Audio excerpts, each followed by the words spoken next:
Bienvenue à tous, merci de nous rejoindre dans cette nouvelle édition du Morning News. Au sommaire de ce journal, la dépouille du Premier ministre ivoirien Ahmed Bakayoko, décédé mercredi, est arrivée à Abidjan, accueilli par le président Alassane Ouattara.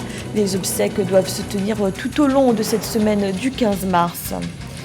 Le Zimbabwe en passe d'atteindre son objectif de quadrupler ses revenus miniers. Le gouvernement se montre optimiste. Les revenus annuels générés par les mines pourraient atteindre 12 milliards de dollars d'ici 2023. Et le Sénégal en deuil après les émeutes qui ont fait au moins 10 morts. L'heure est au recueillement, aussi bien dans le pays que chez les Sénégalais de la diaspora. De vibrants hommages ont été rendus à ceux tombés pendant le mouvement de contestation. En Côte d'Ivoire, la dépouille du Premier ministre Ahmed Bakayoko est arrivée à Abidjan. Le chef du gouvernement décédé mercredi était hospitalisé en Allemagne. À l'aéroport Houphouët-Boigny était présente la famille du défunt, mais aussi le président Alassane Ouattara, avant des obsèques nationales prévues mercredi. Ange Doménio. Après les consignes, c'est le grand déballage. Un dispositif venu pour accueillir la dépouille du Premier ministre Ahmed Bakayoko. Le président de la République, la famille du défunt, bref, toutes les personnes concernées étaient bien là pour accueillir la dépouille de l'illustre disparu.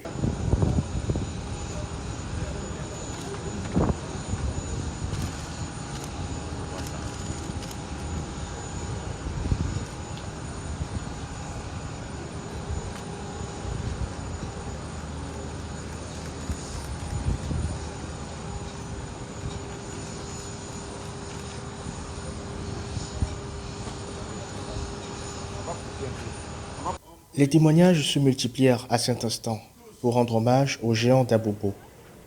L'homme était connu pour sa simplicité et sa générosité à tout égard. Le Premier ministre Ahmed Bakayoko, il a grandi et il n'a jamais oublié qu'il a accompagné en grandissant.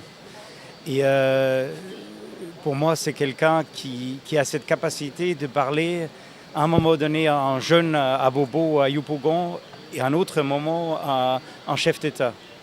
Et je crois que c'est une perte irréplaçable pour tout le monde. Je retiens de lui un grand homme d'État qui aimait profondément la Côte d'Ivoire. J'ai l'habitude de lui dire qu'il avait la passion de la Côte d'Ivoire. Parce qu'au-delà du clivage politique, ce qui comptait pour lui, c'était d'être tous des Ivoiriens.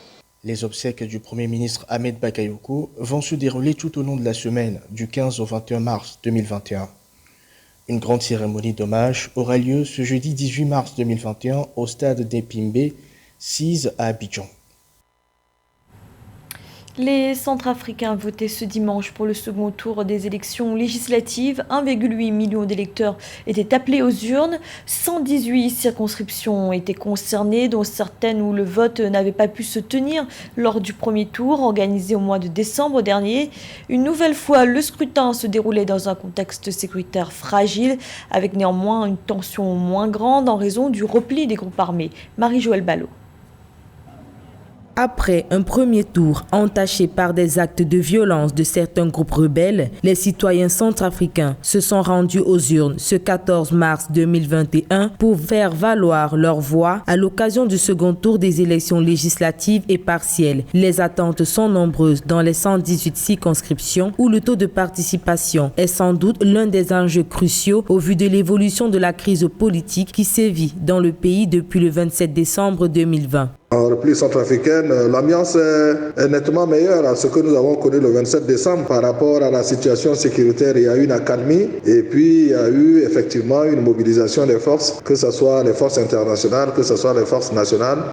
Face aux menaces grandissantes des rebelles, l'Union africaine a dépêché une équipe d'une vingtaine d'observateurs provenant de 14 pays africains, constitués notamment d'experts électoraux, des membres d'organisations de la société civile, de spécialistes des questions des droits humains. Ces observateurs devront effectuer un compte-rendu de la tenue du scrutin sous fond de crise sécuritaire. Les mesures ont été prises par le gouvernement et par la MINUSCA qui a déployé l'ensemble de ses forces, déployé toutes ces réserves dans tout le pays, dans tous les endroits, toutes les circonscriptions où au premier tour il y a eu des incidents sécuritaires. Donc nous sommes en train de croiser les doigts. Nous attendons le soir pour la clôture du scrutin, le dépouillement et la stratification des résultats.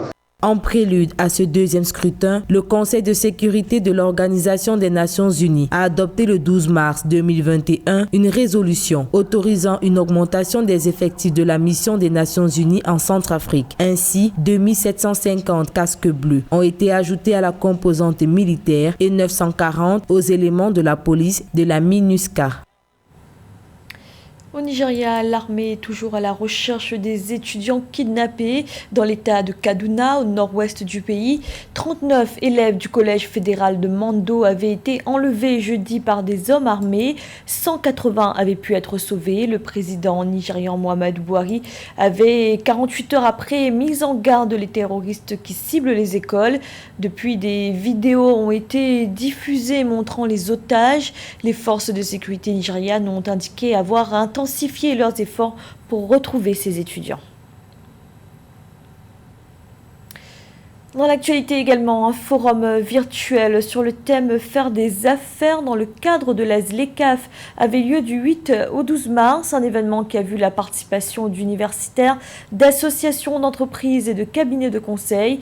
Les discussions portaient notamment sur le nouvel environnement des affaires qu'implique la zone de libre-échange continentale, les opportunités stratégiques, la diversification des entreprises, mais également les changements de paradigme d'investissement. Écoutez à ce propos David Ofosu Dorté, avocat principal du cabinet AB & David. Eh bien, des événements comme celui-ci jouent un rôle important dans le sens où ils créent la prise de conscience et la sensibilisation nécessaire face aux problèmes qui découlent de la mise en œuvre de la zone de libre-échange. Et en particulier, cet événement se concentre sur ce que le secteur privé pourrait faire pour changer la dynamique de ce qui a été jusqu'à présent. La session particulière à laquelle j'ai participé a à voir avec le changement de paradigme.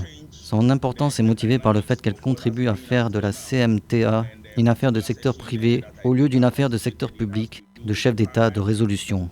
Je considère donc qu'une telle réunion est très importante. 12 milliards de dollars de revenus miniers, c'est l'objectif visé par le gouvernement zimbabwéen, un objectif de quadrupler donc les revenus actuels. Lors d'un point d'étape, le ministre des Mines Winston Chitando a dévoilé une progression notable des performances du secteur. Lorita Simbo. Au Zimbabwe, d'ici 2023, les revenus annuels d'exportation générés par le secteur minier devraient bien atteindre 12 milliards de dollars. C'est en effet la promesse réitérée la semaine dernière par le ministre des Mines, Winston Chitando, lors de son audition devant une commission parlementaire du pays. Pour augmenter la production minière, le Zimbabwe doit investir et augmenter son capital de production. Donc ils doivent augmenter les facteurs de production que sont le capital et le travail. Donc ils doivent mettre en place des plans d'investissement afin d'accroître le capital de production, afin de pouvoir augmenter la productivité. Donc pour ma part, je pense que ce sont les deux facteurs-là, le facteur capital et le facteur travail, qu'il faut augmenter pour vraiment gagner en productivité et pouvoir augmenter la production de mines. Alors que de nombreux observateurs restaient sceptiques lors de l'annonce de cet objectif fin 2019, le gouvernement a malgré tout généré et enregistré depuis quelques mois de belles avancées. En dehors des mines d'Impala Platinum, de nouveaux projets de platine voient en effet le jour. Pour lutter contre la corruption, le Zimbabwe doit tabler sur des politiques en matière de contrôle notamment et pouvoir mettre en place des institutions et des établissements ou des agences publiques de contrôle afin de veiller vraiment à la corruption et essayer de mettre en place des politiques en matière de finances publiques afin de mettre en place par exemple des lois d'annualisation des budgets afin de ne pas pouvoir reporter les budgets de l'année précédente à l'année suivante. Ça permet de contrôler et d'une certaine manière la corruption. Notons par ailleurs qu'il faudra accentuer la lutte contre la violence et la corruption dans les mines d'or pour que la production puisse s'accroître dans le pays. Si l'ensemble des plans du gouvernement se concrétise, le Zimbabwe espère générer 20 milliards de dollars d'ici 2030 grâce à son industrie minière. Après les troubles qui ont fait au moins 10 morts, le Sénégal se recueille. Une journée en hommage aux victimes de ce mouvement de contestation a été organisée. Contestation qui, pour rappel, était partie de l'arrestation de l'opposant Ousmane Sonko, arrêté après une plainte pour viol et dont la libération a depuis mis fin aux manifestations. Les émeutes qui ont suivi sont les plus graves qu'ait connu le Sénégal depuis 12 ans. Du côté de la diaspora également, l'heure était au deuil. À Paris, en France, un rassemblement avait lieu place de la République. Je vous propose d'écouter l'un des manifestants présents.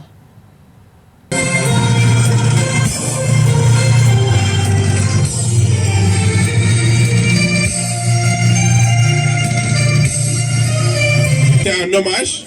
On rend hommage à des victimes, des gens, des jeunes qui ont perdu la vie pour une cause qu'on défend tous. Donc il est important dans cet hommage-là que la manière y soit. Il est très important que la manière y soit.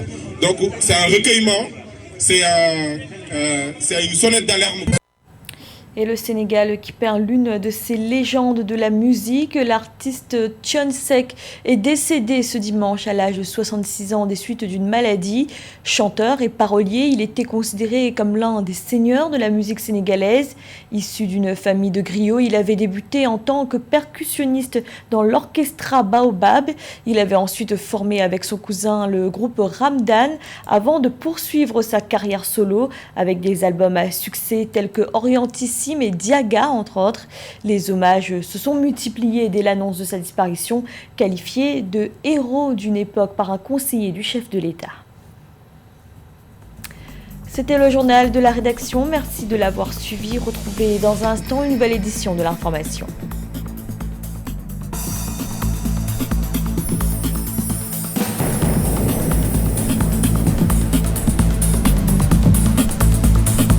À la une de l'actualité, de nouvelles variétés de coton en Côte d'Ivoire conçues par le Centre national de recherche agricole.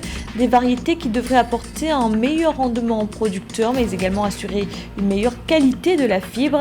Cette innovation participe à la stratégie d'accompagnement de la filière, déjà particulièrement dynamique. Loïta Simbo.